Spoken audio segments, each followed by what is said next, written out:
ช่องฮง Channel INC เนาะมื้อนี้เราสิสอนโหลดเกม Chain of Dui ซึ่งเป็นเกมตัวนี้เองเนาะก่อนสิไปมึงคลิปอย่าลืมกดไลค์กดแชร์กดติดตามให้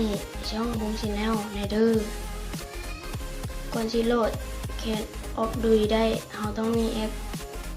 VF Story ก่อนเนาะแอปนี้เนาะเดี๋ยวจะลิงก์โหลดให้เนาะวิธีโหลดเนาะเข้าไปแอป VF Story เนาะตรงนี้เนาะเข้าไปเลย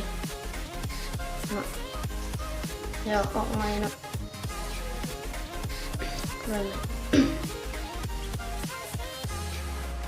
แล้วก็กดค้นหาเธอเนาะ